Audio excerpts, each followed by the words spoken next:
This is Nah, but for real. Nah, but for real. Tell me how I feel. What up, everybody? I'm Dave. I'm Jazzy. And welcome to your favorite podcast, Nah, but for 1, 2, uno, dos, tres, cuatro. To all my Spanish-speaking people. Oh my gosh. Welcome to Nah, but for real.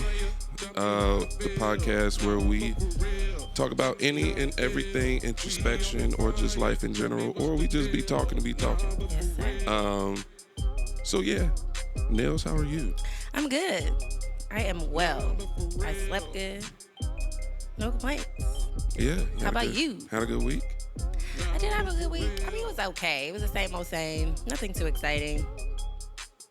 All right. Same old, same old. My week was good. I worked a lot this week. A lot. Shot a lot of photo shoots. A lot of You videos. worked more than usual. How is that possible? Anyway. Anyway. Yeah, I just worked a lot per usual. Yeah. So, Hey, but you have work. That is amazing. listen, we out here and That is amazing. potentially get more clients soon. So yeah, that's just all that's going. I'm working. My traveling has come to a huge halt because I'm wore out. Tired of walking down that aisle. I am completely worn out from traveling. But who knows? I don't. Opportunity come, you will be back on that plane. It's okay. I don't know. It is quite all right. It really depends on the opportunity at this point. Got to be of a lifetime, huh? Like, When the movie coming out again, or did you already do it? well, they just signed a streaming deal with, I think, PureFlix, which I don't even know really what that is. Sounds like it's a platform, like Yeah, it's a streaming Like- platform, but don't nobody watch it for real. Not that I know of. And so you'd be surprised. There's They a market might. for everything. it is. They might. But yeah, they just signed a streaming deal. I've moved on. It happened. I'm grateful. But I'm moving on. You know, I don't want to get stuck in the thing. So Yeah. yeah, no public service announcement. Not at least not yet. Not today. So, first segment Absolutely. is called Let's Get Personal. Let's get personal. What is the question? We already answered this question. Next. We already answered that one. Did you? I think you did something with these cards. I ain't do nothing. Yes, you did. I have never touched those You cards. touched them. No. No. Yes, because we literally We did. did that one too. All right, we gonna go on to the next one. Just do the old school, you know, when you Yeah, used to shuffle play 'em spades up. back in the day. When I you- never played I was spades, about to by say the you way. ain't played a daggone Phase spade. 10, it's you know, it's on the Uno. flow. It's on the flow. Yep, Uno. Too. Uno.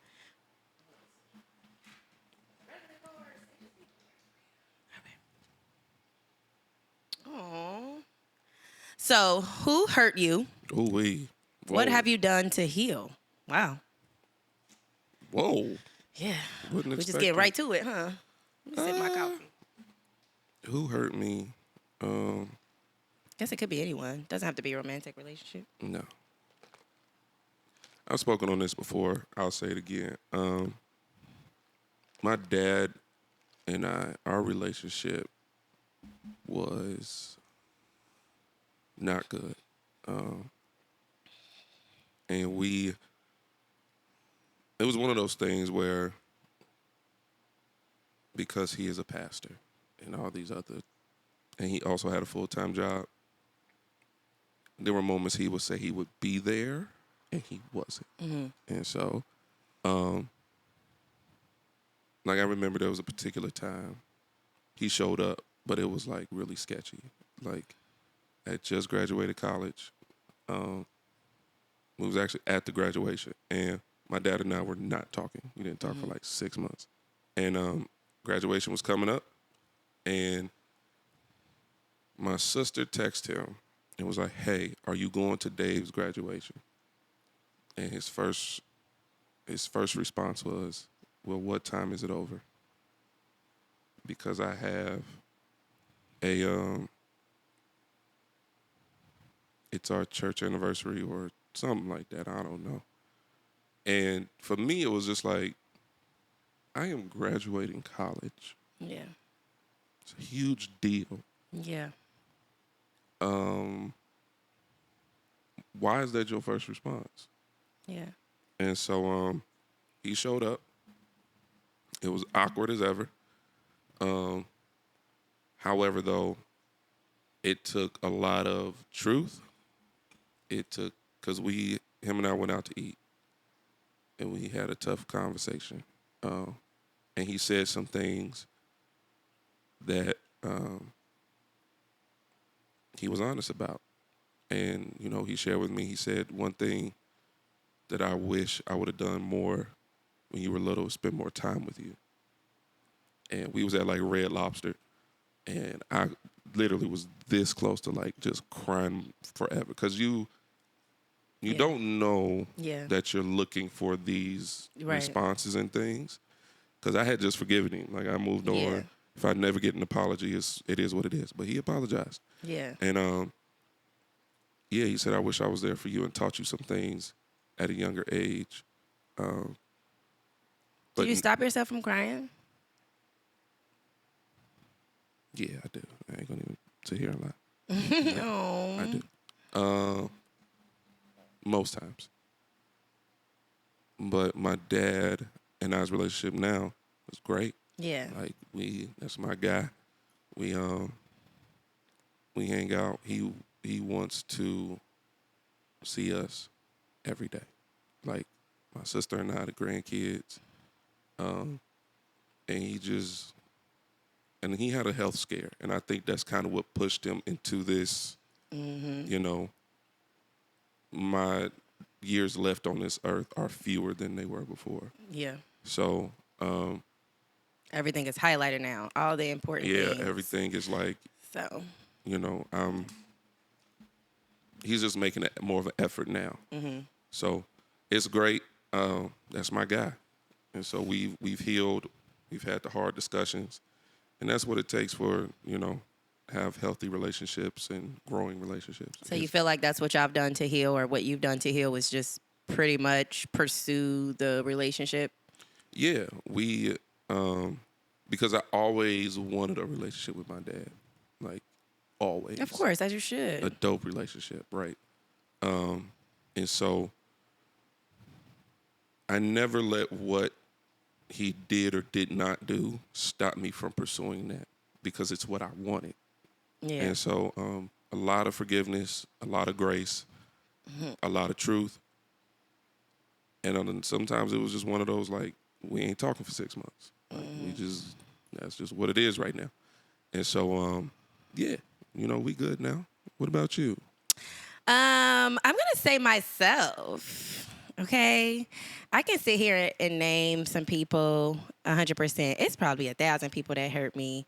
But I think obviously, what I'm focused on now is what I've done to myself, even with, you know, choosing the certain people in my life or choosing certain decisions that led to another. You know, it does a lot of what I found in my journey, a lot of my hurts, things that I need to heal from started with me and my decisions. So I'm going to say me. I hurt me. And what I'm doing to heal, everything under the sun. You know what I'm saying? All the introspection you can think of. I question everything. I'm unlearning and relearning. I love that about I you. am allowing myself to be inspired by people like you. Allowing myself to be involved with people like you who, you know, who's also been in that journey and healing theirself and, you know, taking their life seriously and things like that. So, yeah, I'm in that healing phase right now, as everyone knows. You know, that's the whole thing surrounding these conversations is us trying to be better people and realizing that it's our decisions that is putting us in these situations. Not all the time, I'm sure there's things that happen to us that really wasn't our fault. But I think most things is. That's just my opinion. I think most things is our fault. And yeah, so why would I get on here and say, well, he hurt me and she hurt me? I hurt me the most. That's the person that, that's the only person that I can really fix and control anyway. So it doesn't really do anything for me to sit here and be like, well, I was hurt by this person. I was hurt by this person. Well, what happened before that? Why did you even like this person? Why, whatever. And this could be friendships, what have you. I just think that, yeah, I've been hurt a lot, but I think it boils down to my decisions and, how I played a role in most of my hurts in my life. Can I challenge you to do something? Sure. Can you give a specific, more detailed answer? Well, I mean. Also, by the way, we look great. But go ahead. As always. Just throwing that out there. A more specific example, it could be anything. I don't know. I just feel like picking the wrong people.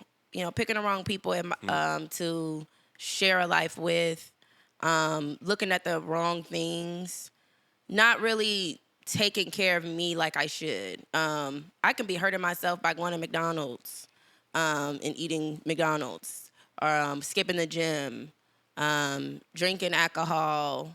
It could be anything. Like I said, picking the wrong people in your life. It could be. Is that specific enough, or do you want me to get more? Okay. I was about to say, drinking alcohol, whatever, not getting enough sleep, not prioritizing my health, because all of that trickles down to how you make decisions and things like that. Like, people don't like to think that, like, little decisions like that matter. Like, oh, I didn't go to the gym today, or, oh, I ate that double cheeseburger, and then you wonder why your mood's off, or you wonder why, it's all those things play a role. Right. And so when I say I hurt myself, those are the things that I'm talking about. And I think it all, like, trickles down to becoming a certain person, or becoming a person that doesn't really care as much about,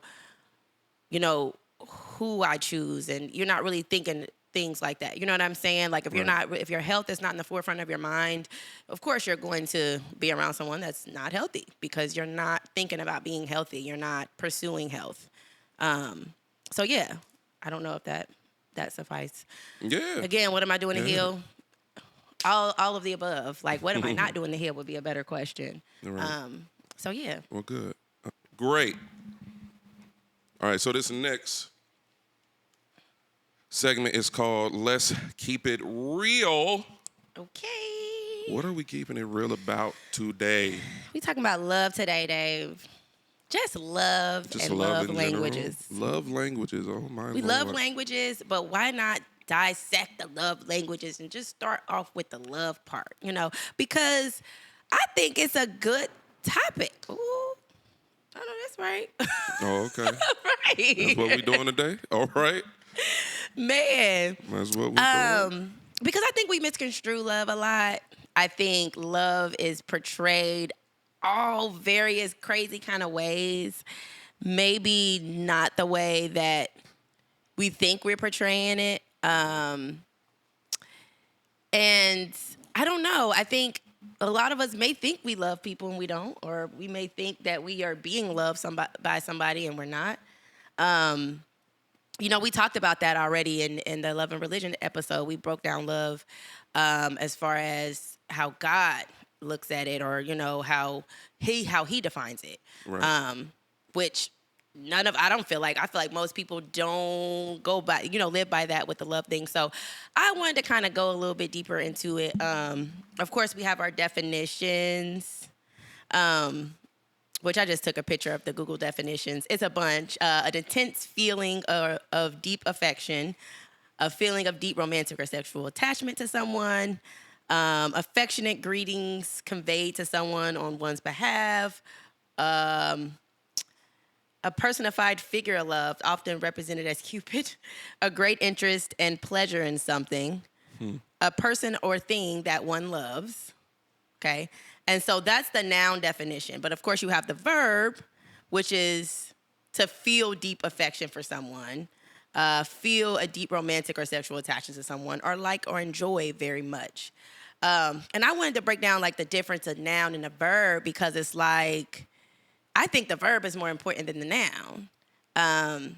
Because how, like, and I guess that's a whole thing within itself because it's like the noun was just like, oh, it's just like, it's the feeling. It is the feeling, but the verb is like the It's action. the action of it, Action of it. And it's like, which makes someone believe you love them. right. I don't care. You can say you love me all day, but It's like, what's the point of the noun at all? Right. Until you show me that you do, we just talking at this point. Like, Yeah. You know. And I think that's interesting within itself because it's like, I put here, what's love without the loving? Without the loving, you know, the ing or the ed or the verb word, right?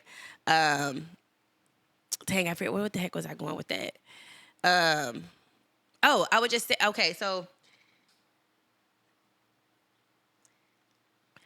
how can I say this? It's really hard for me. Okay, so like you said, loving somebody or the loving part, the verb part, that's the most important because I don't know that you love me unless you have the action, right? But Right. what does that even look like? Because that Right. can look like various different things. And then I know, like, for me, I have this kind of, and I'm trying to get out of that, I feel like, this complex where it was like, if it wasn't this, it's not love. But I think that can be a misunderstanding as well because it's like, and that's is going to tie into the love languages thing too because it's like, if somebody loves you and they're acting on it, but maybe they're not acting on it to the degree or to the standards that you feel like they should act on it, does that mean they don't love you? That's not the case, No. right? No, that's not the case because it is very ignorant to believe that everybody's going to love the way you do. And Yeah. everybody's going to show it the way you do. You got to understand, everybody's not you. And I'm pretty sure a lot of people don't even want to be you. And so you can't expect people to go around doing things the way you do. And that includes loving the way you do. Now, we can talk love in a general sense, Yeah. yes. But when you get down to the small, minute details of love, So what's the general sense? Like, what, we got to break this down because so let's say in a general sense, being courteous to someone, that's a form of love. Now, does everybody do that? No. It's something you should do, but it's more of a general thing. Like, Okay. Showing kindness to someone, that's love. That's a general thing. But if you get down to the small nitty gritty stuff, let's say little relationship stuff, like, yeah, oh, like- you're supposed to fill like up my if- gas tank. Like, man, that ain't. like you got coffee for me this morning. If that is a love language if that's Yeah. something for me, like, Right. oh man, Jazzy really does love me, man. Yeah. She's thoughtful. Yeah. That's being like a small detail thing. Yeah. That's getting into the nitty gritty stuff. Yeah. So yeah, like, and I don't want to jump ahead because No, what I you mean? good. You good. But yeah, that's where the love languages comes in, is getting to like the small details of how you love. Yeah. I think though, you can't expect somebody to love the way you do. So how does that work? I'm sorry to cut you off, but No, go I ahead. guess I'm just trying to get to, because I'm learning in real time right now too, because I feel like I've had that issue in most of my relationships where it's like, you didn't do this, you didn't do that. I don't think this is gonna work out. You don't love me for real, or So- you don't. So I just feel like how you were saying, like when it comes to like the nitty gritty things. But how do a person still feel loved? I guess without feeling loved, if that makes sense. You know what I'm saying? Well, you have to teach people how to love you too. So let's say, my love language is quality time and touch. I have another one that I made up, but we I can was talk gonna about ask that that. later. It's so funny. We, Yes, we we're can gonna talk get to about that later. I actually have two. Because listen, well, kind of jumping ahead, but who cares? It was, it was made up by like a pastor that was 50 years Yeah. old, and it was in '92. It was like recent. Absolutely. It was like yesterday. Like what? Who? That's another But topic or discussion. right. But for me, it's quality time and touch. So if we go out to eat and, we're spending this time together and you on your phone, wrap it up. We going home. Because that's not quality. That's It's just not time. quality time. Like, I want your full-blown attention. Unless it's an emergency or whatever, don't you sit on that phone. I don't see how people do that. Like I did that when I was a kid, like when I was a teenager, maybe in college, maybe. But my thing is this: But I've is always been a talker, so, yes. I don't feel like phone was ever an issue for me. But for me, that shows me that you love me when you remove all distractions and it's just us. Like that shows me like, oh, you really care about me. However, that may not be your thing. Yeah. Like yours could be gifts or words of affirmation Right. because you're a talker. Yeah. So me saying things is what makes you feel like Right. you are loved. Yeah. If it's gifts, which I think is kind of weird, but people love gifts. And with some people, it's not even about how much amount you spent on the Yeah, gift. because the gift could be anything. It's like, hey, I was thinking about you. I wanted to get you this, or I made you this, or things like that. Yeah. But I think where, especially with gifts, you have to be careful because a lot of people who are in loving relationships, the relationship can be transactional, Yeah. which means they love you based on how well you perform. Right. And that's not- where. Yeah, that's Yeah. not really love. If I have to perform every day for you to feel like you are loved, I ain't nothing but your hoe at this point. Like, So how do we differentiate? I want to be loved like this versus what you just said, because it can kind of. I feel like, and that's what I was going to say once you were done talking. Is like, if I have to teach you how to love me, right? I'm teaching you to do this and do that. I'm basically teaching you how to perform for my acceptance of your love. yes. So how do we differentiate, like, oh, you really doing this out of love, or are you doing this because I told you to do it? It's a performance thing. Well, It gets kind of one thing I've tricky. learned, number one, in relationships and marriages, in whatever type of relationship, it's always going to be something you have to repeat. You're going to have to remind that person sometimes, like, hey, this is how I like to be loved. Yeah, Now, although I do believe your love language can change over time, yeah, it's your responsibility to be like, hey, you're not hitting the mark. yeah, Like, especially if you're really in this as a team, what team performs well every day? yeah, What artist do you know has a dope concert every day? yeah, You just never know how well they're going to perform that day. yeah, But you don't love somebody based on their performance. You love somebody based on who they are. And so whether I show up today or not, do you still love me? And that's where unconditional love comes in. yeah. If it's conditional, I have to perform.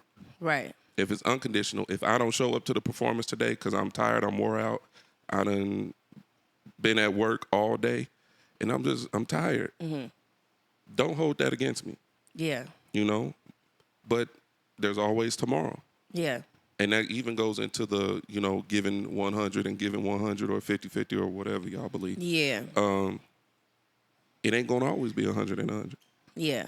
So that I was literally about to get into the unconditional love versus conditional love, because in my opinion, I feel like most people never even experienced unconditional love before. I think most people, No. especially because it is kind of this gray area, because just like how we were talking about, Mel Robbins, I used to listen to her a lot.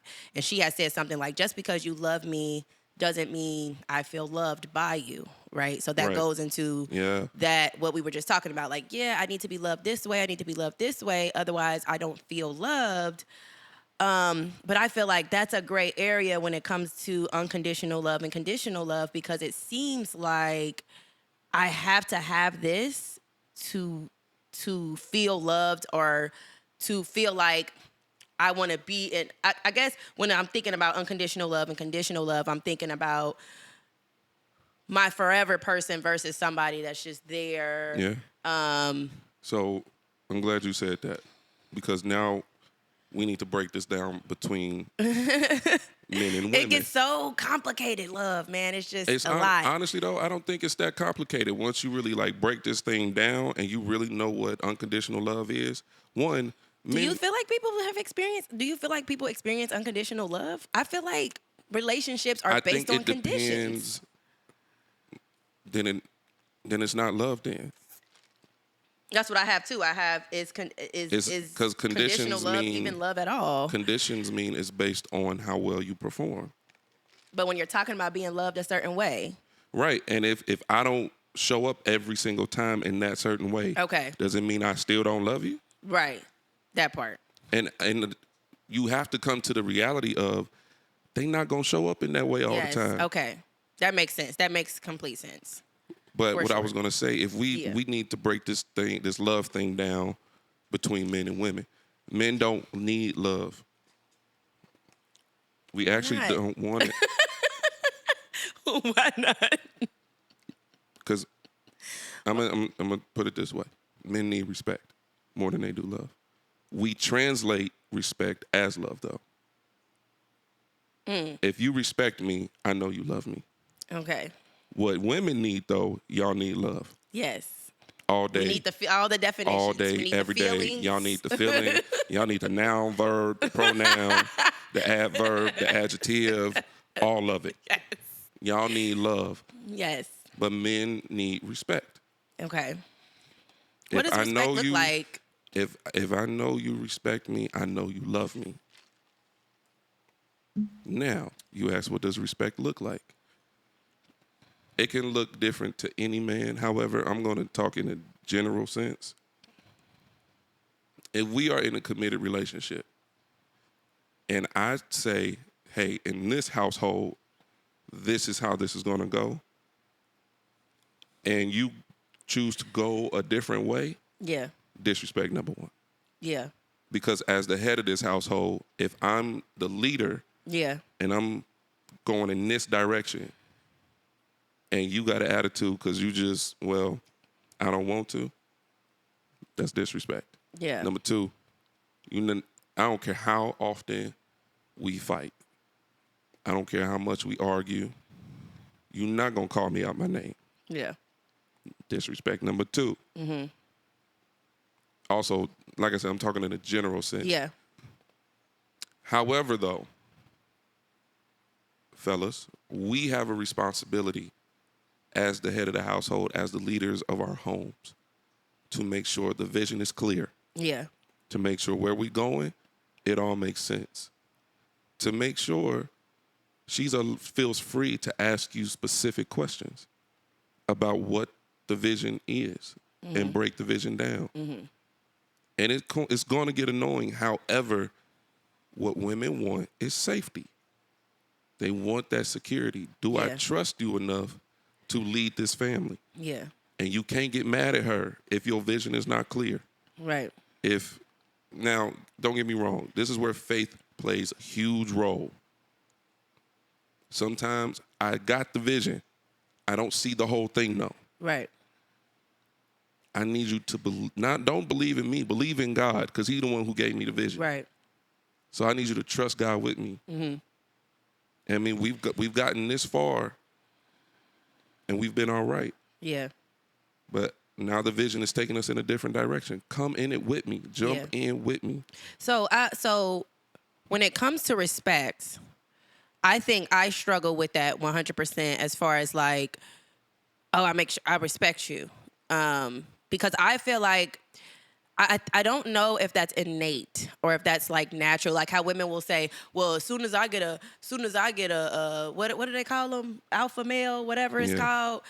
I'm going to submit. And I don't believe that's true. I feel like if you haven't practiced submission, if you haven't practiced respect, if you haven't practiced all the duties that goes into showing your man that you trust his leadership and all of that, I don't feel like you're just going to naturally be this submissive, respectful, woman. I feel Here's- like it's something that you have to. The reason why I say that is because I really feel like I wholeheartedly loved my ex. Okay, but I do not feel like I respected him. So in your perspective, I didn't love my ex. But in my perspective, I know 100% that I did, but I didn't know how to respect him at the same time. That wasn't a characteristic of mine. You to may be have like, loved him. you're the say all be all, you're the leader, I may have thought that's what I was doing, but I was disregarding him a lot. But at the same Yeah. time, I did 100% love him. So you did love him. You didn't respect him, so it didn't translate as love to him. No, for sure. I And think so too. It doesn't mean you didn't love him. It's Right. just He didn't feel love. he didn't feel it. Yeah. And it's just like, well, what we doing Right. if I don't feel it, Right. what we here for? Yeah. So I just think that's important to note because one, I mean, obviously we already know, like just because you love somebody doesn't mean they're going to feel loved. But I also think, when it comes to what men want, I feel like women, we have to get out of this idea that we're going to naturally give a man what he needs, what he wants, because he's this leader, because he's the man that you want. Just because he's the man that you want don't mean you're automatically going to be this perfect woman for him. Sometimes you Yes, have to, I agree. you have to understand what he needs and actually put in that work. I don't feel like it's going to be, I just feel like there's this conversation going around that is going to be natural, that we're just going to snap and we're going to respect you. I don't know what respect looks like to you. I don't know that if you say something and you want me to follow suit, of me questioning you every 5 seconds or something, I don't know that you're looking at that as disrespect. That's conversations. You know what I'm saying? I just want us to get out of this, I'm a naturally, soon as I find an alpha male, I'm a naturally be No, this. you're not. I don't think so. You won't. I don't because think so. Even saying that lets me know you're not gonna respect that man. Yeah, because you don't know how. Because- you never even had a leader in your life. Because so how are you you going don't to treat even- him the way you're supposed to treat him? You never had him before. The way you even approach it, well, I ain't gonna submit to no man before. Well, that lets me know you don't You're not submit even a to submissive person. any leadership. Exactly. Period. Exactly. So that tells me you've never been in a You've never position even been submissive. of being a follower. You don't even know how to follow. Right. You're the leader. You're the controller. You're the leader in everything you do. And when you meet a man who is that alpha male Right. or The man who you is- want. who is the man you want, he is going to break you down like a fraction. Mm-hmm. And then your feelings going to get hurt Real hurt. Real bad. because you think you think you the cat. You 'cause- think you this good woman, but really, right. And he you feel walking into disrespected. it, thinking you the ish, you the HBIC Top tier. and everything. And if that's you, cool. But in this house, Right. in this relationship, Right. you are not. Right. I don't. To all the feminists out there, God bless you. God keep you. May His face shine upon you and give you peace. But you will never. Now, if you want to be the alpha female and all that, but you want to be in a committed relationship, You gotta learn how to, and I feel like that's. Can we talk about leadership in that sense though? Because I feel like you can be a leader type woman or whatever. Like Nicki Yeah. Minaj said that. She said, despite what you may think, I fall back in my relationships. Yeah, I'm this feminist because I really feel like she's kind of like a feminist, like Beyonce, whatever. But she says in her relationship she's not. Basically, is what she was saying. In her relationship, I Right. fall back. I am just a woman. I am submissive. And it's So because, yeah, and I feel like that, and guess what I was getting to real quick is that I feel like that's true leadership too. Like you can Yeah. still be a leader as a woman, but good leaders know when to sit down though too. They But know when it's time good- to learn. They know when it's time to chill. yes, good leaders know how to follow Exactly. and know when to follow. Right. But it goes into you lead where your partner's weaknesses are and where your Exactly. strengths are. The teammate thing. Yeah, You're a like- team. You play to your strengths. You play to your weaknesses. If, for example, if your thing is the small details, right? Like my thing, I'm a big picture guy. So I don't dwell in the small details. I don't want to. I will I don't want to. I will die on the hill where I am just the small details just not my thing. Right. However, if you are someone who balances that for me and you take the leadership in like making all the phone calls, setting up the meetings Yeah, and for doing sure. all that stuff, Absolutely. great. Handle that. Right. I'm not going to get mad about that because I Absolutely know not. it's not a strength of mine. Right. Now, vision, big picture, all that, don't come in my lane. Right. Don't do it. Right. Now, ask me questions for clarity. I Right. welcome that. That challenges me. It pushes me. Yeah. But don't come in here and be like, well, you need to do this and we need to go here. God bless you. You can leave. Shut up. God bless you. You can. There's the door. Because what you're not going to do is come into my vision and try to change my vision. Right. No. And that's when the controlling Yes. comes in. So what was I gonna say? So how do you feel about? Because I know you already talked about. Okay, I gotta learn. You gotta teach people how to love you. Yeah. And when I say do you- that, I mean teach people how to treat you. Yeah. Yeah. So how do you feel about like? Because there are people that's like, oh, I've been hurt by somebody because they didn't know how to love. What does that even mean? Like, do you think people just don't know how to love? They don't know how to love. Like it don't matter if it's a certain way. It's just like they just really don't know No. how to love people. I don't think people know how to love. They just don't know how to listen. I think people, because you love your friends, you show up for them. Well, okay, so how about how much do you think being selfish plays into being able to love or not being able to love? Well, Because can you be a selfish person and genuinely no, full blown love somebody? I don't think so because it's all about you. That's what being selfish means. Right. It's always about you. Right. And I don't think you can fully love someone because love is sacrificial, which means there's a part of me I'm going to sacrifice for you because I love you Yeah. and because I want to show up for you. Yeah. If I'm selfish, it's all about me. I ain't sacrificing nothing for nobody. Right. And I don't want to. Yeah. That's being selfish. However, self-love means boundaries, Yeah. meaning You're gonna have to be selfish sometimes. it's not even being selfish. It's being self-aware enough to be like, I want to show up for you in this way. Right now, I need to show up for me Yeah. because I keep showing up for everybody else and I'm dying inside because I'm not taking care of me. Yeah. Well, I think that is being selfish. It's just not frowned upon. It's just not a bad. Because we'll talk about selfish as if it's bad, but we only talk about it as if it's bad because that's what we normally see, selfish being bad. But there's another side of being selfish that isn't bad at all.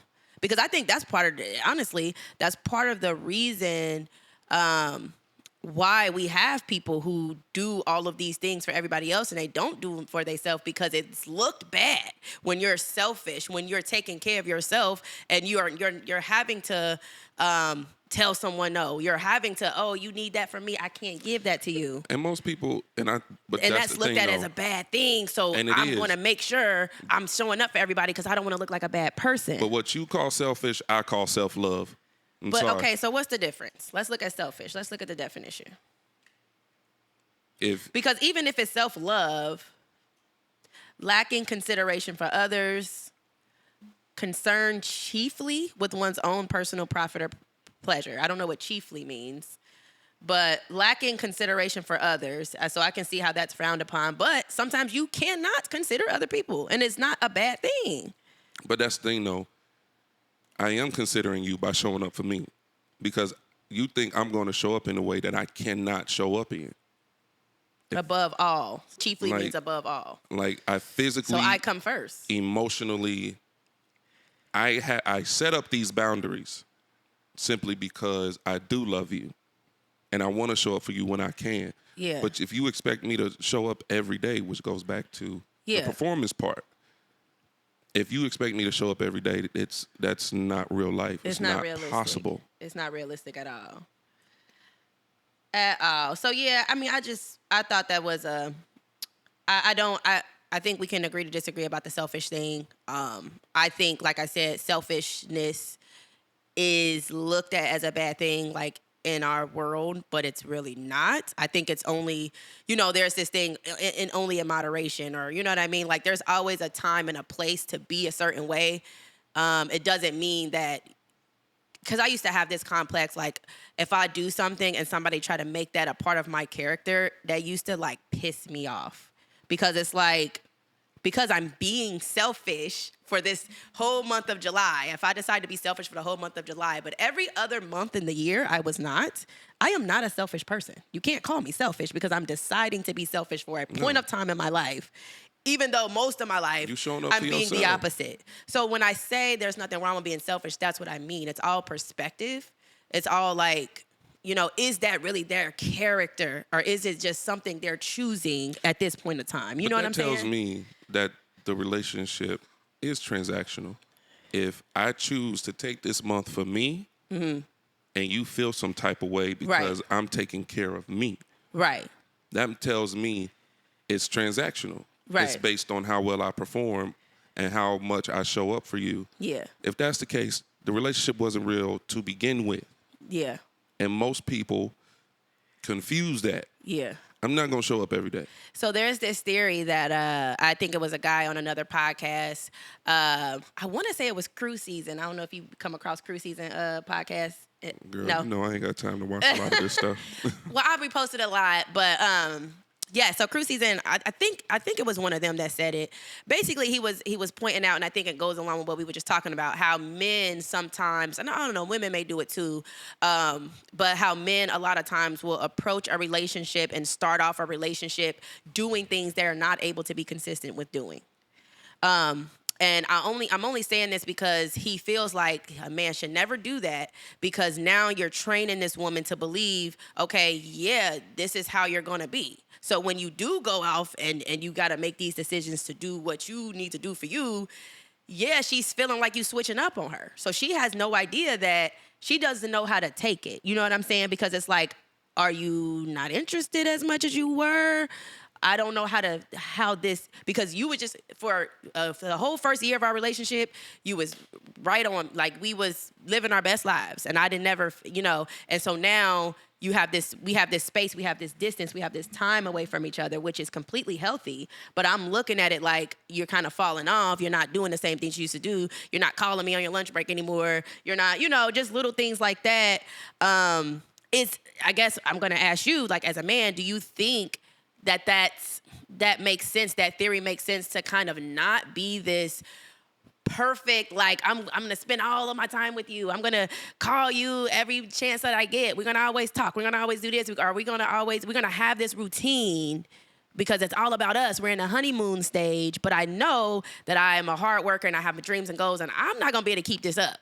So why even start the relationship off like that? Like, how do you feel about that? Have you ever done that? I have. Men do. I think Where- every man that I have been with have done this, and I have always been like going crazy every time. But Like, why you stop calling me? Why you don't text me as much? Why you don't? But the thing I is, was a little unhealthy about that, but I didn't know.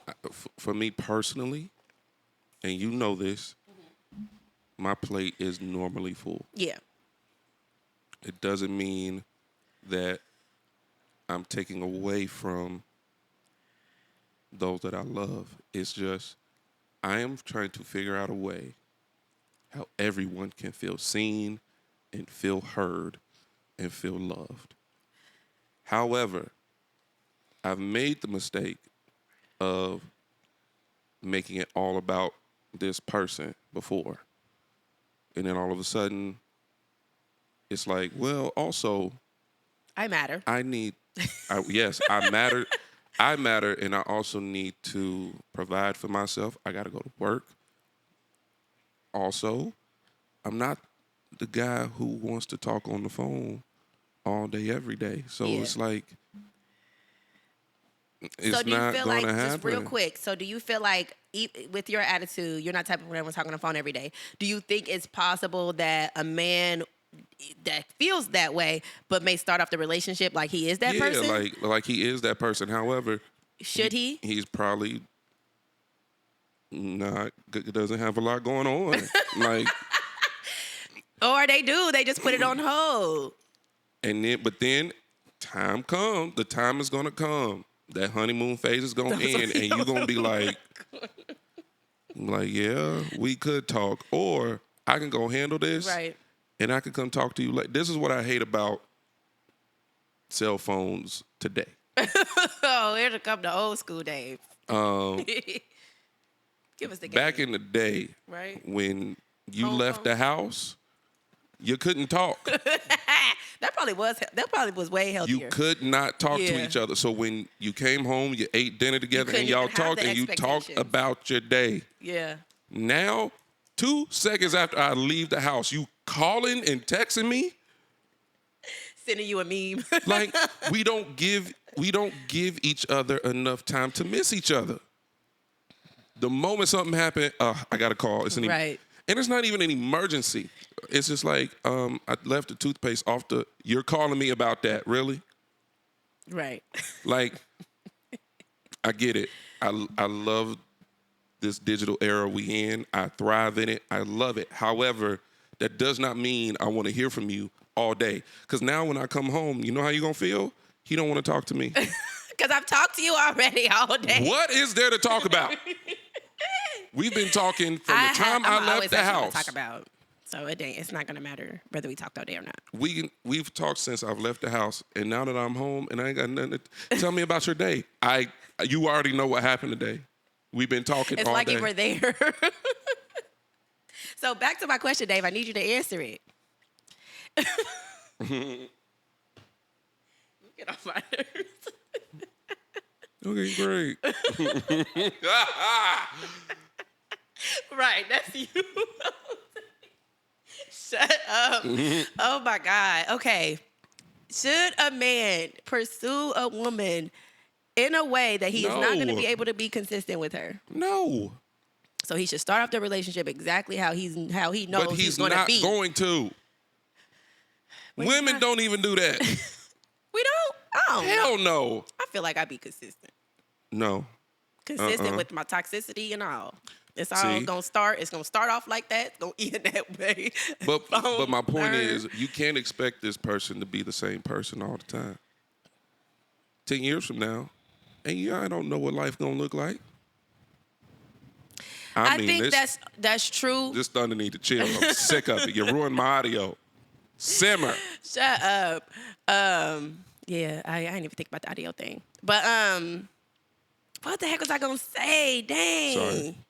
You said no, but you said that so you're saying we shouldn't do it, but It's we're just going gonna to do happen. it.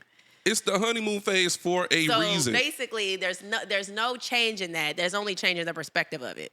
Yes. And you need to come to grips before it all starts. Okay. This person is not going to do the same stuff over and over all the time. This So- person ain't going to... I gotta disagree a little bit. Go ahead. Because just like the video I just posted, it's very hard to tell a human not to human, right? So it's very Right. hard to say, what I'm saying is we've been consistently doing a thing for a year or 6 months. The 7th month come, you're kind of a different person. As a human that's literally equipped with emotions, right? How can you really expect that person to really look at that in a logical way and say, "Oh, he's just He's just making sure he's okay. Is that really realistic? Just like how No, is it 'cause- realistic for a woman to say, Because we are all emotional beings. yeah, so it's like, And it makes more go-to, sense to avoid that than to say, well, I'm going to do it. I'm going to flip the script on you. But you need to be healthy enough and logical enough, even though you're an emotional being. I'm not saying you got to even be logical enough. What I'm saying is you need to be open to the fact and also talk to the person. Yeah. Because if something changes, something happened that caused the change. Yeah. I'm not saying And I think women can do a better job at that too, because I know that always happens. And I feel like if he explains to me why, I don't believe it. Like, oh, you've been wanting to do this. You've been wanting to do real estate. So why all of a sudden it's keeping you from calling me? I don't understand. because You know? and So maybe we can do a better So job me, of it's actually different. believing the man. as a visionary, is so different. And it's like I can't give you all the time that I used to because I'm also trying to build this over here.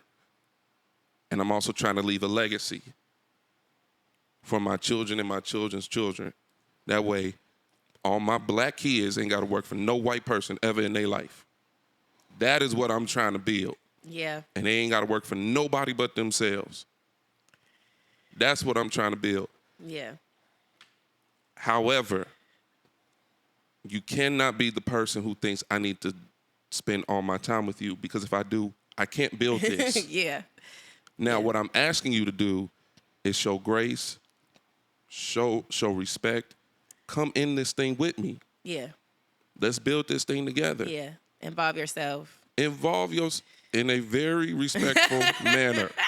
Don't tell me to involve myself because I'm really involved. Because if you come, like I said before, if you come in here trying to change the vision, I think you should do God it this bless way. you. God bless you. Please May the leave. Lord keep you. May his face shine upon you. Please leave. Like, Shut at this up. point. Please Like, leave.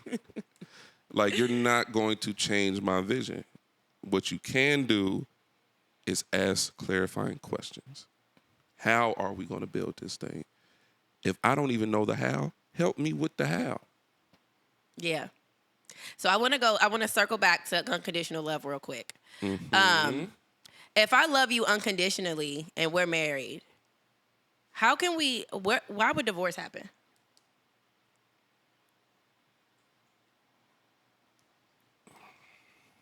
I think divorce happens. I mean, because I know that you can love somebody. Because I used to tell my ex that all the time. Like, just because I break up with you doesn't mean I don't love you. I can love you and not be with you, right? Yes. But when it comes to unconditional love literally means there is no condition to which I love you. You don't have to be a certain way. Things don't have to be a certain way. I'm going to love you regardless. I'm just trying to understand that in a sense of how do you go from unconditionally loving somebody to not wanting them in your life, I guess. I believe it gets to that point because without communicating, conditions show up. And I think you start to compete with each other. And it really turns into a performance thing rather than a unconditional thing. Because I'll put it this way. Why do bands break up? Why do businesses fail? Why do all these other things happen Yeah. that started off great and comes to an end? Because the genuineness is gone. What do you mean? People stop showing up. And the thing about it is, like I said, every man needs respect. Every woman needs love. Yeah. If, as a man, I can unconditionally love you no matter what. Yeah. If you do keep disrespecting me, though, there's going to come a time where I'm not going to put up with it no more. Yeah. Especially if I've communicated with you, hey, this hurts. Yeah.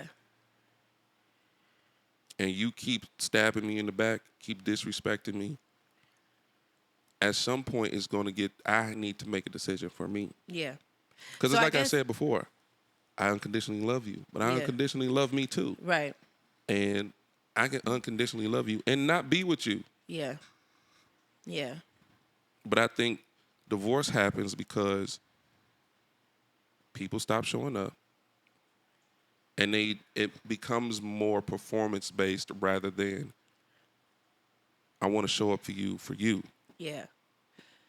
I think, I think I kind of answered my own question when I was asking the question. I do feel like you can love somebody and not be with them. So that makes sense why divorce will happen. Doesn't mean I don't love you anymore. It just means we don't work as a unit anymore. Yeah, like the team aspect, we just don't work well as a team. Yeah. But when I think about, and I mean, I've never been divorced or anything, but when I think about like leaving a relationship or anything like that, for me, I feel like it boils down to like, does this feel good? You know, does this feel good? I guess I don't really need to say it anymore. But it brings me to, that's why I asked you about John Gray, because that video was like very, Which one? the video when he was referring to Jesus died on the cross as a form of love, obviously. But he was basically referencing in the sense of we misconstrue love. We think love is supposed to feel good, Right. but it doesn't. No, feelings change. So love how do is- we get to the point of using that in our relationship and understanding that in our relationship so that we don't lose out in relationships? It's kind of a sticky thing because it's like, Yeah. But I think, everybody's not going to be for you. So I think society has painted love as this feel good as thing, this- even the definitions we read. it's supposed to constantly feel good. Yeah, But love is sacrificial, which means love is painful. yeah, It's gonna hurt. Love can get real ugly sometimes. yeah. And most people think because But how it do we? hurts, it means I don't love you. Yeah, and how do we use that and be like, okay, I want to love like Jesus loved.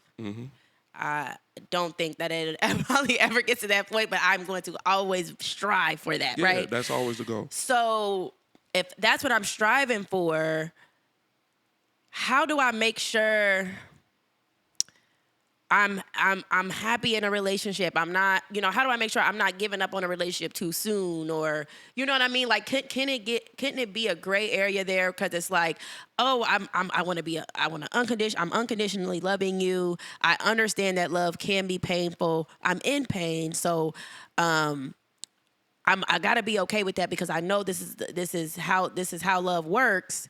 But like, at what point is it like, but this is too painful, or this is, you know what I mean? Like, how do I make sure I am unconditionally loving somebody, but I'm still not just staying with someone just because I don't want to be that person that's given up on a situation or given up on a relationship or a marriage because it doesn't feel good anymore? Because obviously I do need to feel good in a relationship, but if I know that feeling bad is a part of it, at what point do you decide that it's no good? You know what I'm saying? I think that's pretty hard. That's a great question. I think the point where you start losing yourself and the point where you start putting up with certain things that you promised yourself you never would, I think that's the point where it's time to go. So if the pain changes you for the worse. Yeah, like I'm not getting better in this situation. Yeah. I'm not growing. I'm not thriving. There is no light at the end of the tunnel for me. Yeah. You got to get out. Yeah, so I had a conversation with my daughter's dad. We was talking about that. Like, we was talking about All American. I don't know if you watched that show. No. He had like his soulmate girlfriend, and they broke up, and then he ended up getting another girl or whatever. And clearly, he didn't love her like he loved the soulmate girlfriend. And we were talking, but she seemed like a better person though than the soulmate. And we was talking about that, and I'm just like, He's like, I like the new girlfriend. And I'm like, but he don't love her, and it's just not gonna work. And he like, I don't really feel like you should marry for love. How do you feel about that? Because when you think about it, it's like, you can love somebody that's not good for you. We do it all the time. But then you marry somebody that's good for you, but you don't have that chemistry, that connection, that love. Which one is better? You know what I'm saying?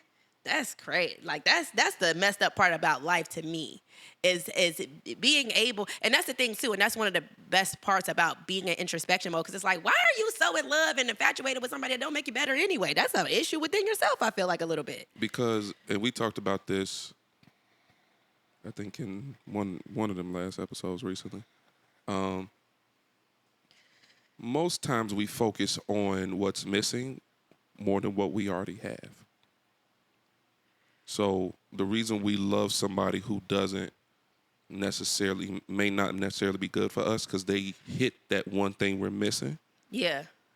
in our hearts that we've been longing for, Yeah. but they don't necessarily hit every other thing. Yeah. But you're like, man, this is why it's so important to be whole within yourself. Yeah. Because if there's a missing piece, then that when that person comes in, they may fulfill that one small piece, but they don't fulfill you as a person. Yeah. And that's what you should want, is to be with somebody who fulfills you as a whole. And they don't complete you. I don't think people complete people. No. I think you should be whole within yourself Yeah. before you actually make a commitment. However, sometimes you don't know you're whole or that you're not whole until you are with someone. Yep. But I think you should at least put in the effort to be the healthiest version of who you are before you actually get into a committed relationship. So your answer and I'm is not neither. saying no. So could you, if you had to choose, If I had to choose. if you had to choose, would you choose the person you're not in love with that makes you a better person versus the person that you are in love with? They may make you a better person, but not like the other person does. That's hard. Because I see a lot of married men. I mean, mostly on social media, they would talk about that. They do not marry for love. They marry for everything else. Well, let me ask this. Like, how important What? is love? You know what I'm saying? How important is it? I think it's the most important thing. I do to be too. honest. I don't care what nobody say. I think, should this person in my life make me better? Yes. Where does the responsibility on myself to make me better come in, though? Yeah. Because you can't put it all on them. No. Yeah. Not at all. So, But sometimes somebody can have that effect on you, where it's like, yeah, bro, like when I'm around you, they push you. yeah, They inspire you to be better in areas that you may not be the best in. yeah, But that doesn't necessarily mean that's like you a soulmate. are a soulmate. That doesn't necessarily mean. Sometimes they just meant to be a friend. However, sometimes that friendship grows into something more, Right. which is dope because you already have the foundation of the friendship. For sure. I think, though, if I had to choose, even though I don't want to, What would you choose, Dave? man, I already know what I would choose, and I'm pretty sure you know. I'm choosing the person that makes me better. I'm choosing the love. I'm choosing the love. One thing about me, I can't live without that. No. I can't live without that. And again, like you said, it's on me to make me a better person. So the person, I mean, honestly, it sucks though, you know, because it's like, I don't want to choose. First of all, I want the person that I'm super in love with that makes me better. That's what I Right. want. Like, Exactly. but I guess if I had to choose, I don't feel like I can live without love.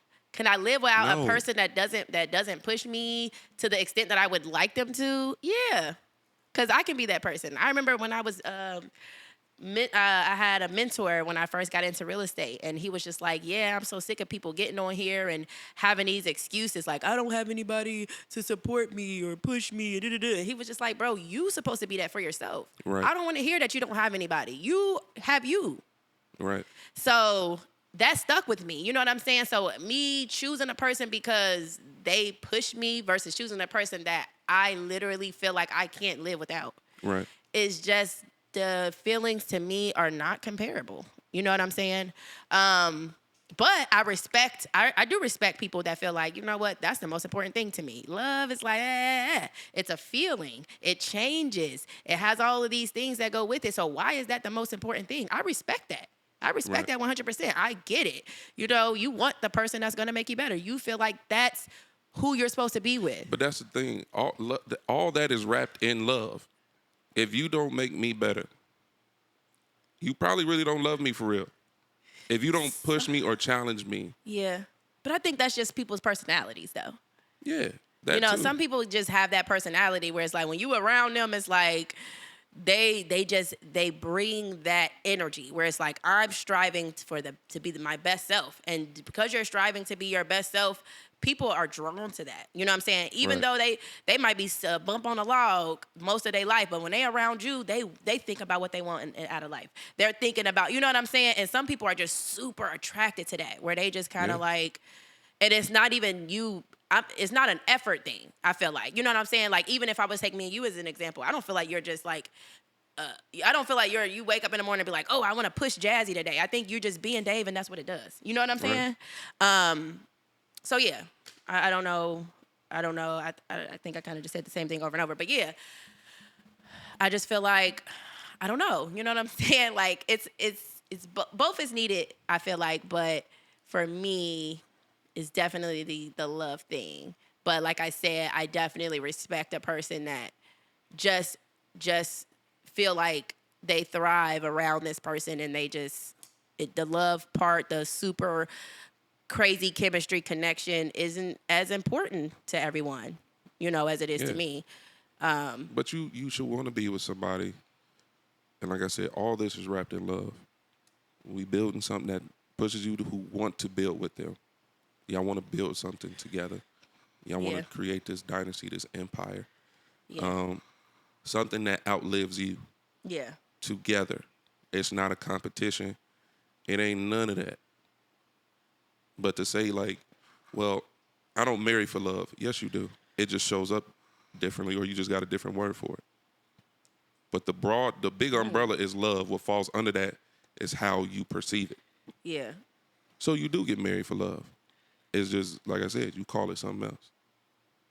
Or all these things wrapped up in it. Yeah. Like, you know, to build something, to, you know, make something out of nothing, to show up, and all that is wrapped in love at the end of the day. So, yes, you do get married for love. I guess that's a perspective. I don't know if I 100% agree, but I do understand the perspective, seeing that as love. But I've actually experienced a relationship where I was 100% a better person, but it wasn't a love language for me, and it wasn't love for me. It was just this person made me a better person. And that to me was important, but I don't feel like that was a love thing. It was just an important thing. It was just something that was substantial. And, there's you know. different, and I can go down that rabbit hole, a different episode. But there's different forms of love, right? Mm-hmm. And so, What are the different forms, Dave? like I said, I can go down that rabbit hole. This is a love episode.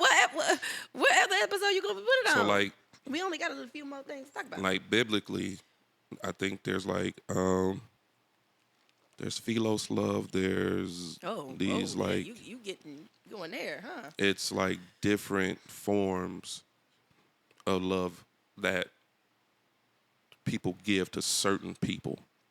Like, you have a different love for your partner than you do for your friends, than you do for your family or whatever, your love at your job. There's different types of ways you break love down. Which is why I say most people... Oh, my. Right. Oh, my God. Right. Too many. Okay, you're right. That's why I was like, different episode.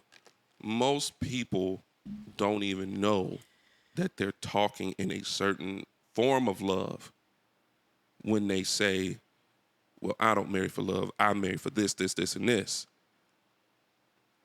In some aspect, that is a form of love to you. And that's how it shows up for you. Okay.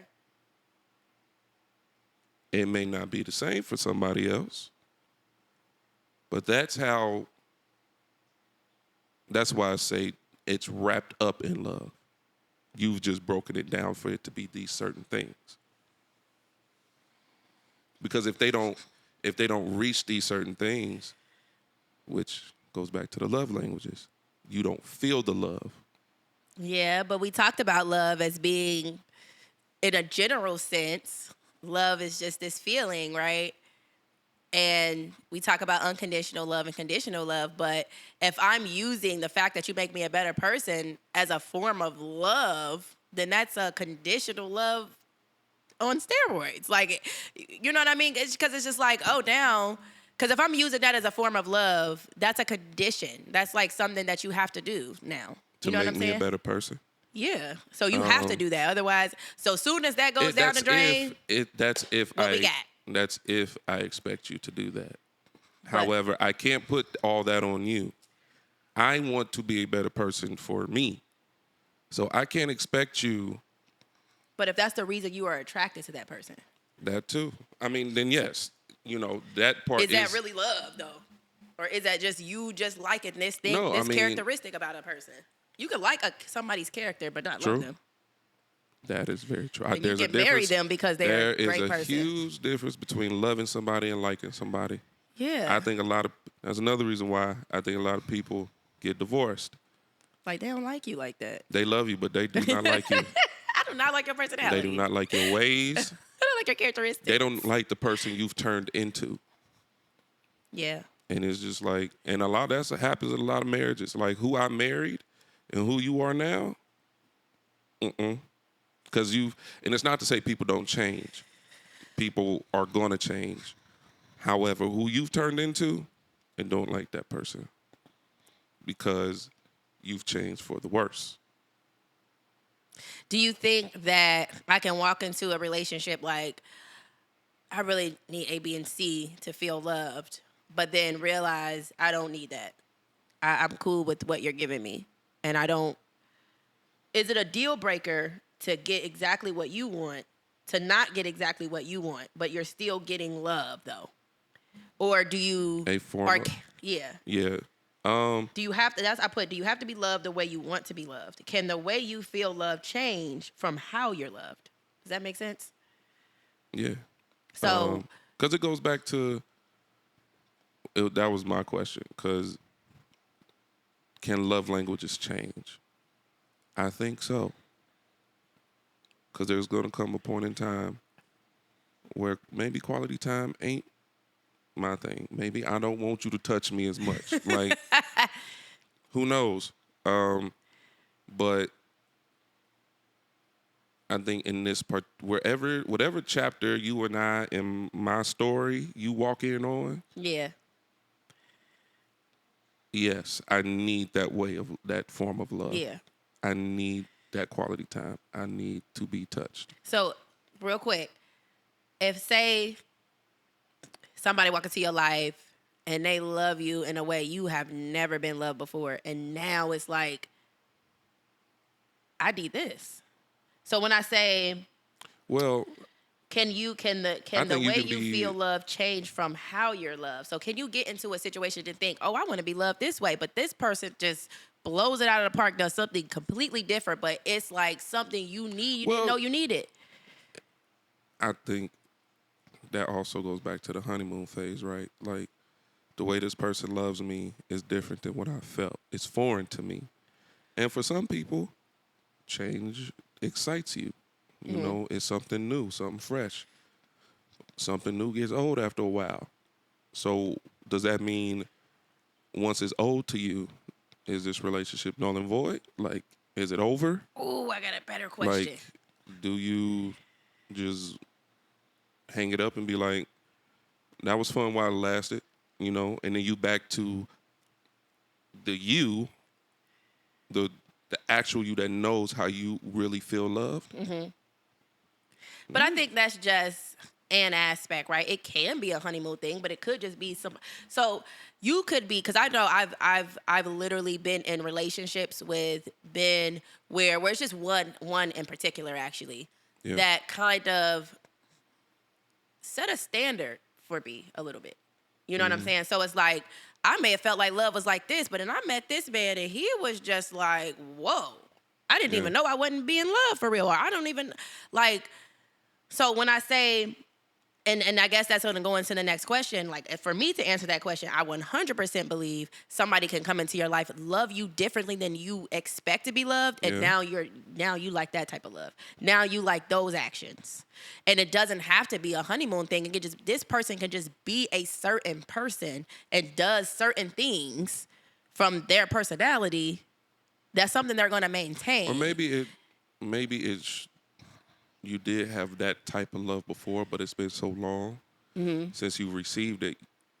You just like, man, I don't even remember anymore how I like to be loved. Yeah. And so this person comes and reminds you of that. Like it brings that spark back into you. Like, oh yeah, like. Or it could be you've never been loved at all. Just think about, like, if I think about God's love and God loving me, a lot of times it will make me tear up.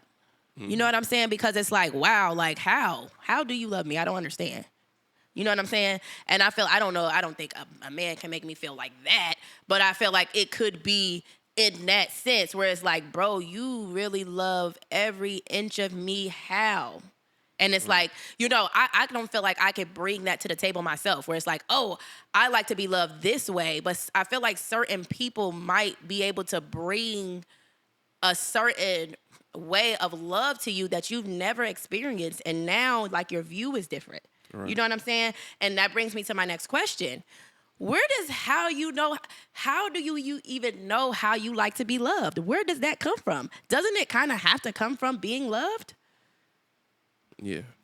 Which is like, well, I don't know. So does somebody else set the standard of how you like to be loved? Because where does it come from?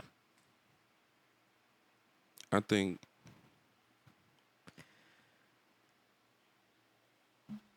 I'll say this. I think, one, it comes from God because He's the ultimate teacher, 100%. like you come into this world specifically as you are. Mm-hmm. And nobody taught you that quality time is your thing. Nobody taught you that gifts is your thing.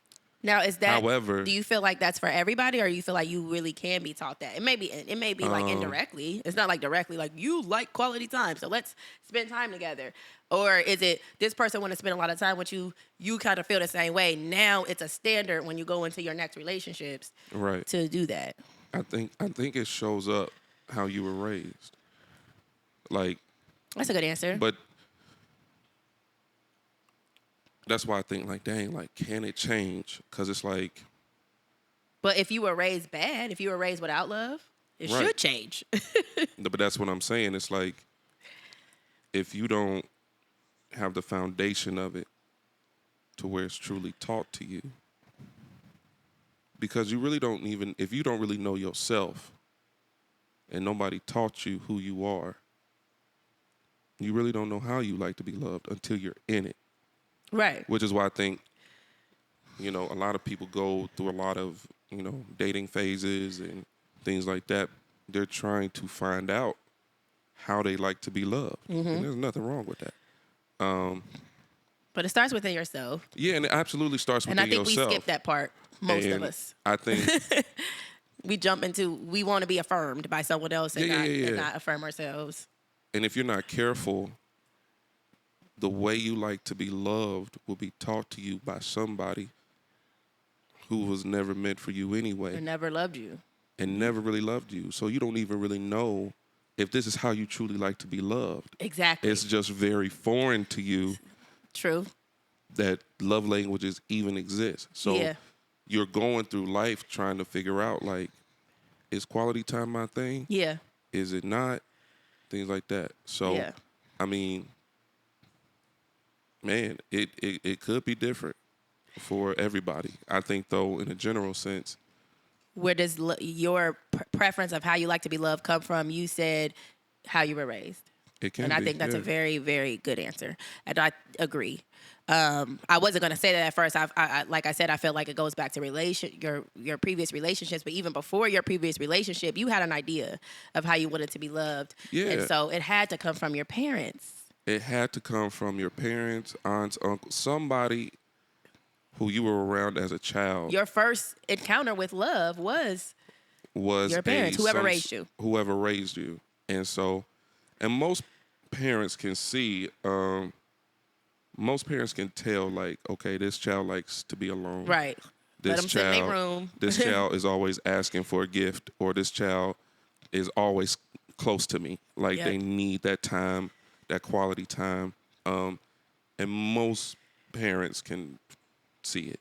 Yeah. And parents will try to find a way Yeah. to build on that Yeah. in a way. So I think it starts Yeah. when you are a child. And that's important to note, because if you watch our show, this is an introspection show. It's a personal growth show. So if you're over here wondering like why I prefer this type of love, or why I'm not receiving the type of love, or whatever, it's probably time to go back to how you were raised. It's probably time to actually explore that. Everything Time to explore everything how you are going through today, who you are how today, you feel about love. can always track back to your childhood. Oh yeah, absolutely. Most things. Yeah. Yeah. But I don't think we think about that in our romantic relationships. And sometimes as we don't want to. much. Of course. Sometimes we don't want to. Yeah, we 'cause want to avoid that. Like, I like this type of But guy because, yeah. you have to, though, if you want to be in a relationship that's healthy. Right. That's long standing, that lasts, that persists. Yeah. Yeah.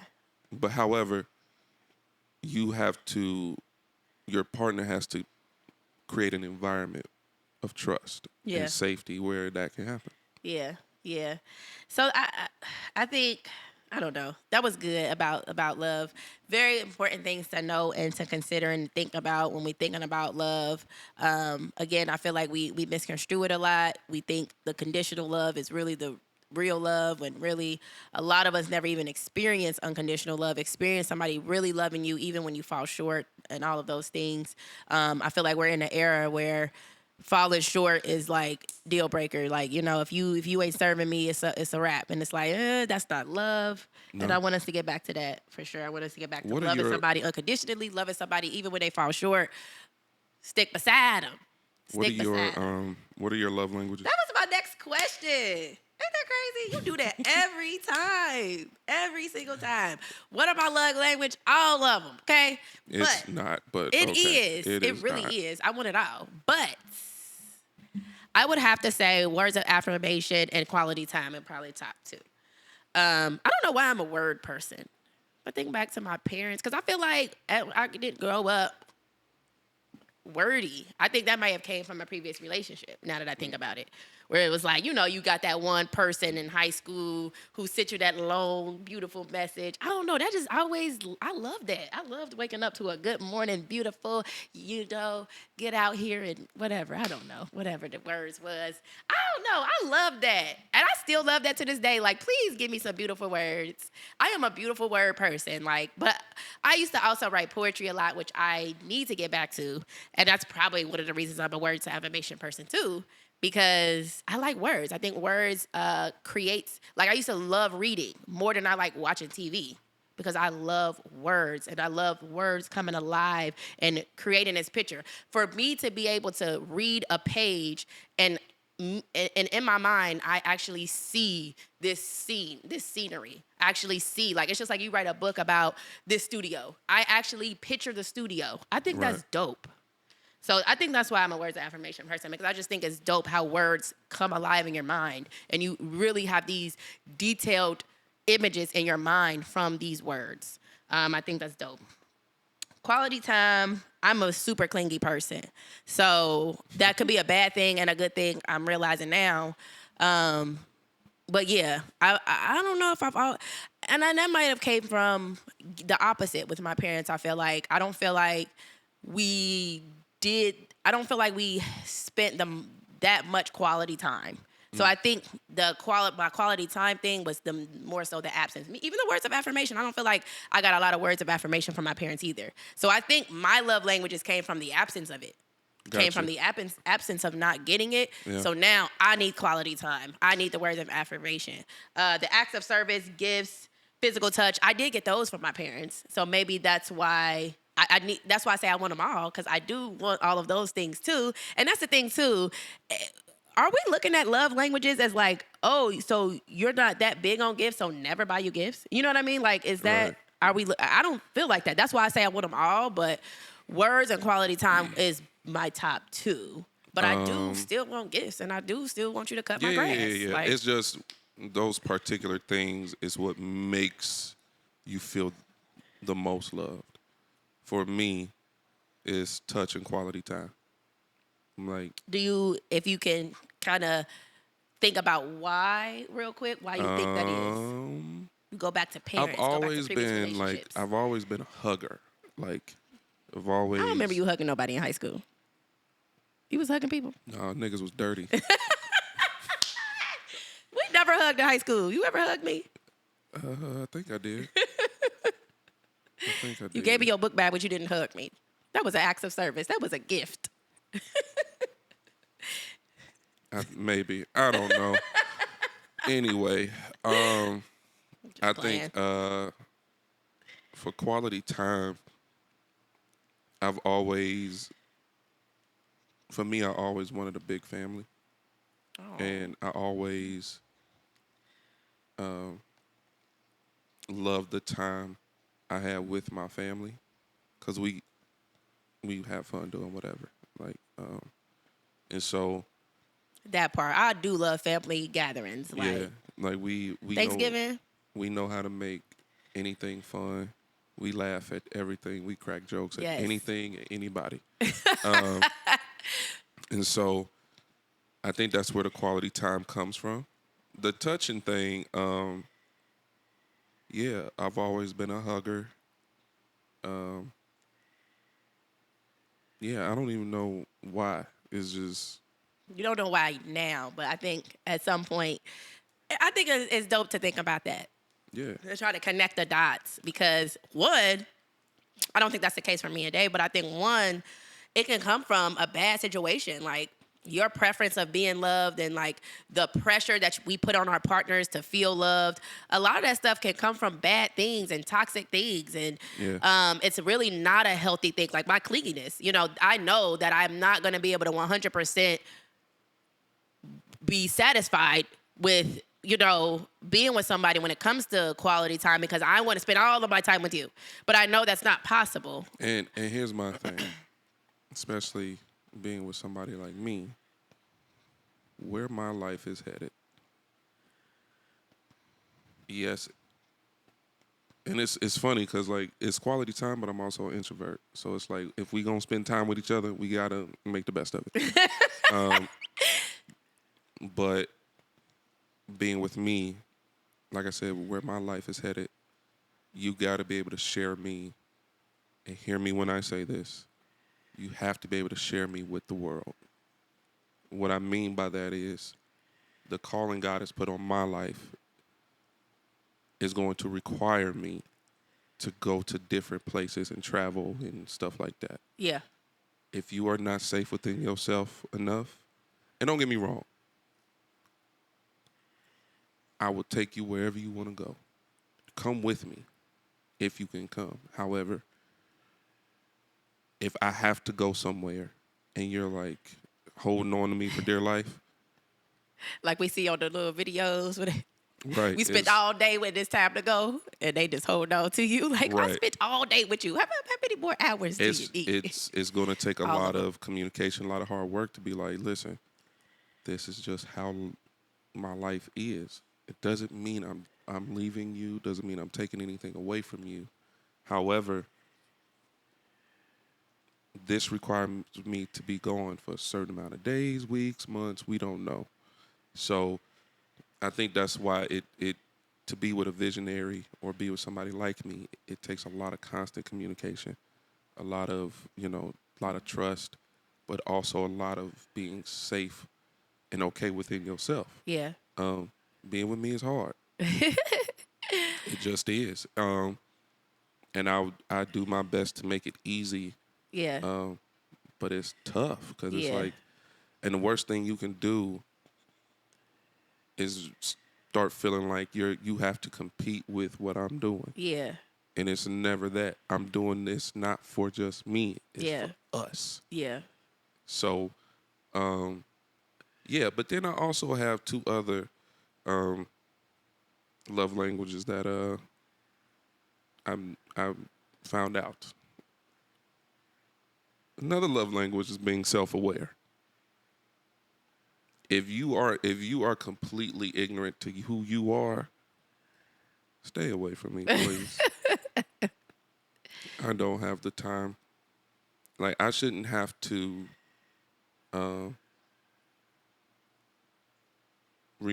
constantly remind you of you and who you are all the time. Yeah. Like, if you a trash person and I have to tell you, like, hey, you suck, and I have to remind you all day, every day, no, thank you. Right. Or how if we go out to eat and you treat the waiter a certain way, every time we go out to eat, if I have to remind, that's not okay, Yeah. no, thank you. It's like, at what point are you going to say it's not okay for yourself instead Right. of it just being like, oh, it's not okay Yeah. for me? Like, yeah, it need to not be okay for you. Too. The second one, Self-aware.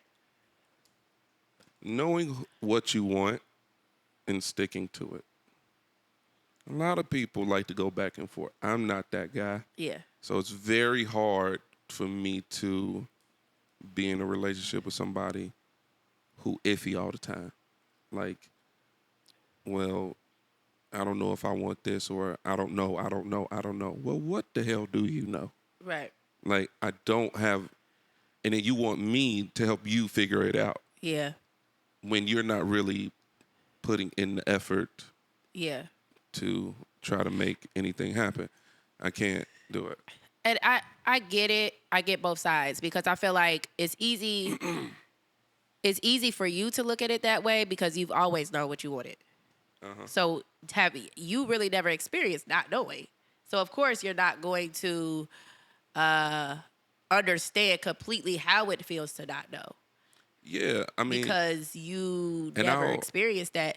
And I feel like you're definitely one of the lucky ones or blessed, you know what I'm saying? Because I think that's a blessing for God to speak to you so soon in your life. You know what I'm saying? Or, maybe you pursued it. That's why God did that, but I feel like everybody's not taught that. Everybody doesn't know that. Everybody is not aware of and that. I'm not ignorant to that. I understand everybody ain't me. Trust me, one of me is enough. There's people that are like that though, that they treat their love like we already started off the conversation like that when we first started the episode, where you can't expect people to be you, Right. And sometimes we don't know we're doing it when we're doing it though. Like, oh, I don't. We can say it like, I don't expect you to be me, but as soon as you're not doing something that I don't understand because it's not me. Or the way you would do it. Yeah.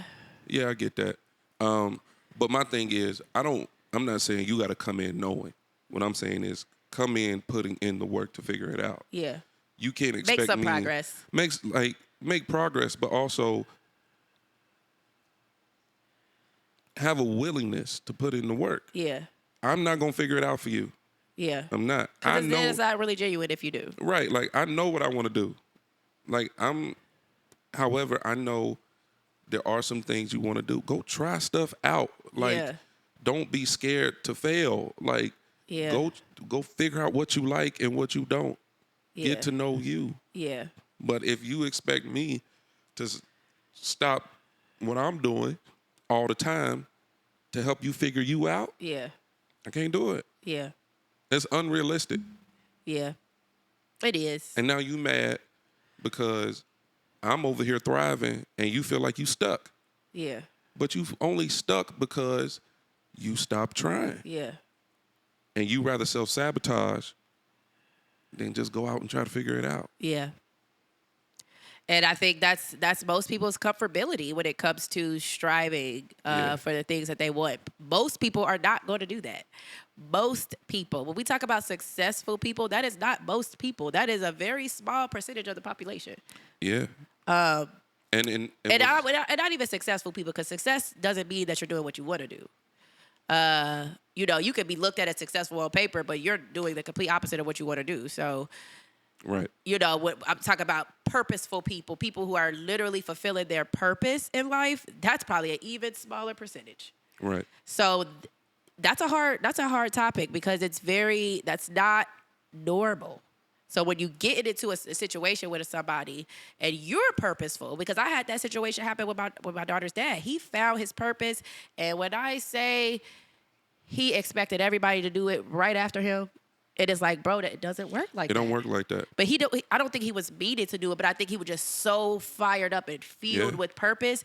He wanted it to be contagious. It wasn't like he was trying to be malicious about it, but it was Right. just like he didn't understand people who he didn't understand you if you were the type of person that didn't go for a purpose, that didn't try to find your purpose. He was looking at you like, bro, where are you watching TV? You haven't figured out, you know what I mean? It's just, and I just feel like he wanted everybody to feel how he was feeling. He wanted everybody to like that type of happiness. He wanted everybody to have that.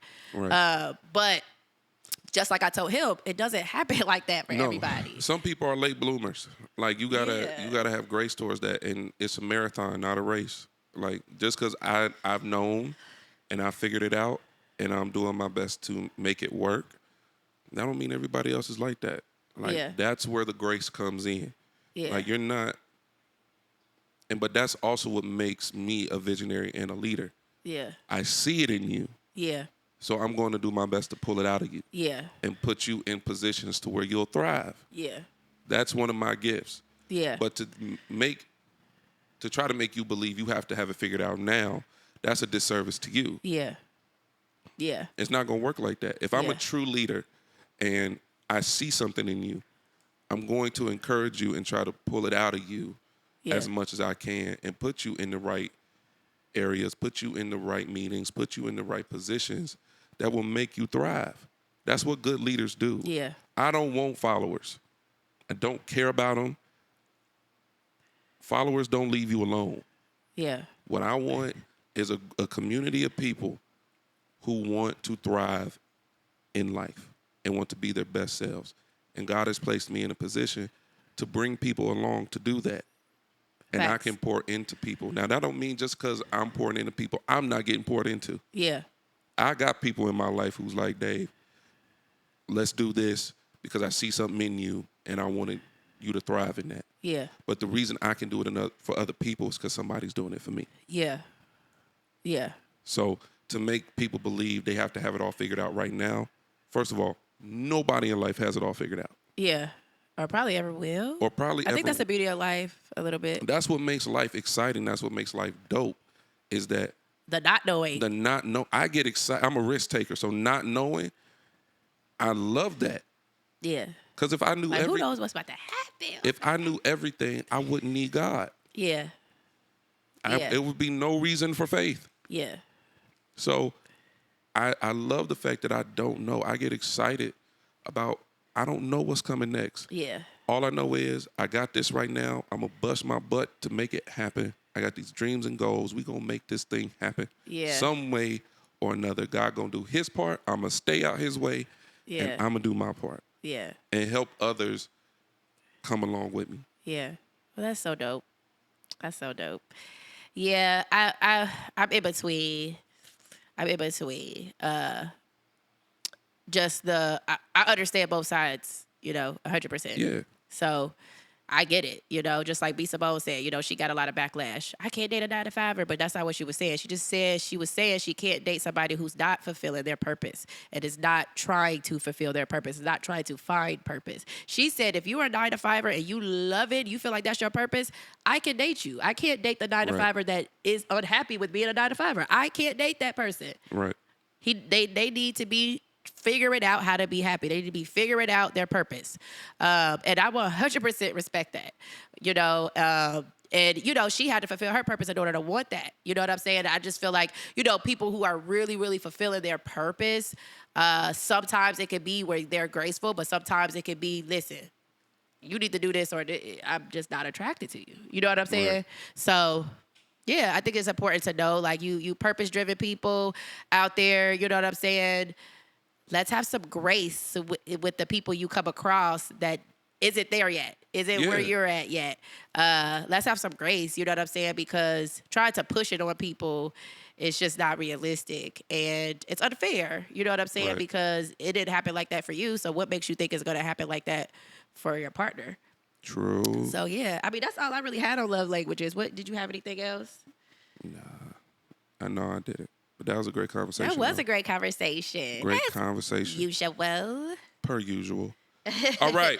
This next segment is called Did That Really Happen? Oh Lord. Now, y'all, I'm over I it. just came across this video yesterday. So there was a woman, it was a black woman who was at home, and her car was parked in the driveway. She gets a knock on the door, it's the police. And I'll play the video like right here. And the police knock on her door, and they're like, excuse me, ma'am, we got a call about some concerns. There is hair sticking out of your trunk. Somebody called the police because they it's thought there was a body in Was the it a car. wig? This woman was like, "Oh my goodness, it's my wig. It's my wig. Hold on, don't do nothing. I gotta go. It's my wig hanging out the trunk." They showed, you gonna see it in the video. They show a picture of the wig is out. Like, maybe this much is in the car. Shut But up. the rest of that, and it really looked like a body could be in the trunk of the car. First of all, if you're murdering somebody or kidnapping somebody, why would you just leave them hanging out the When trunk I like say that? I saw that and I hollered, I was like, what? Man, I'm done. She did that on purpose. Man, Cause what? I She just- probably lived in a but suburb. She's like, oh, I here's- know I live next to a Karen. but here's put the this thing. wig in the trunk. It actually didn't even look I like the live in the hood, suburbs so because that wouldn't even work. even if I did live in the hood, I would have been like, But ain't nobody calling the No. police. They gonna bad their business. Trust me. no. They gonna bad their business. I wouldn't call the police on no black people, to be honest, but I would have my concerns. I would be like, Yeah, of course. You would raise your eyebrows and you Is walk in that your house. is that a wig? Somebody body in the car. DC, I used to watch too much Forensic Files and stuff, so I would have See, 100% no. believed it was a body. Like, No. but I'm not calling the police on that. I'm about my business. But yeah, It was Yeah. so funny though. that's my wig. Cause like when she said, that's my wig. Hold on. The cops was weak. They knew Like, exactly what it was. That is the hilarious. cops was hollering, and it was so funny. That is hilarious. That is But freaking that's hilarious. why I'm like, listen. Don't get me wrong. Beauty enhancement, do your thing. But what I'm saying, I don't know is, about having it hanging on the trunk of your car. if you, I don't. That's another thing. Why it's in the trunk, I don't know. Maybe she had a long day, just threw that thing. She was just like, Shut up and threw it in the trunk. maybe it's just a long day. Oh, Or man, maybe that it's is an old hilarious. wig. Maybe she replaced it with a new wig. And she was just I have like, a I thousand ain't got. of them. It might be but, one in my trunk. but also, how does the wig get to that point? Yeah, I don't know. Maybe she was in a rush. Maybe That's what I'm saying. Like, did you do that on purpose? because it's just like, why is your wig? Like, how does that happen? Oh, That was yeah. funny, She clearly don't got a man. Because that's the one thing. man. You're just not going to have your wig laying around if you got to do. Or maybe you Laying will. around willy-nilly? That is Maybe you crazy. will. No, yeah. I don't think so. Just don't do it around me. Men be getting scared of hair. Like, Oh my God! thinking it. Let me tell you what's worse than the Especially wig: was on a mannequin. the eyelashes. Oh, my God. Leave I the can't. eyelashes I alone. can't watch women pull their eyelash. My eyes start to water. I start to cry. Like What, the strip? The putting the strip on or taking the strip off? taking it off. Just don't. Just At least don't do it around me. Like I can't. That's equivalent to taking your wig off? Yes. Shut up, Dave. You are out of I control. don't. Anything. Any my friend- detachments, keep them attached. My friends in LA will tell you like it's been a thing for a long time. My friend Jay, cause she's funny and I love her. One of my closest friends. She was like, "Really?" and pulls her wig off in front of me. I about had a heart attack. I was like, don't do it. I don't know what it is. You know, it's a wig. What does it matter? It's hair under there, I promise. Yeah, I don't know what it is about it. Especially like if I'm walking around the house and it's on the floor and now it look like there's a chinchilla or like a skunk or something that's in the house. I don't like it. Don't do it. I'm not a That is fan. hilarious. Yeah, I put my wigs away. They are never Lock 'em up. hanging around the house. And Put that's 'em just in- me and my daughter in the house. Like, Put them in the box or on the mannequin head. Something where I don't have to interact with it. the Dominican head is the worst because it's like, depending on, I don't you're care. sleepy, you're sleepwalking, that could be some stuff. I don't right care there. what. No. When I say put it on, I don't mean put the mannequin head in visual spaces. Put it up high Put it right next to in you. the closet. Put it up in the closet on the top shelf. Close the door. Close the door. I am not a fan of it. We might have to do a whole episode on on women and our appearances. Okay, let's do it. You can go ahead. And how men hate it. Y'all not gonna and get how mad men at me. hate it. I'm kidding. That would be We a know funny y'all episode. hate it. Like, it's not a I don't hate it. I just have I hate it. Yeah. Some It's stuff. okay. Some stuff. Most men do. It just don't make sense to me. It doesn't make sense to most of y'all. And that's fine. It don't have to make sense to me. I'm just like, Whatever. you chose them finger waves today Finger away. on that head. Shut up. That ain't right. even weave. That's your real hair. It might as well be. You don't like finger waves? The texture, the way it looks, I don't really, I don't like it. I don't like it either.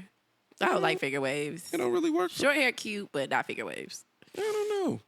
It used to be a thing back in the 90s. The head symmetry got to be right. Symmetry. I mean, I'm sure some people can pull it Like off.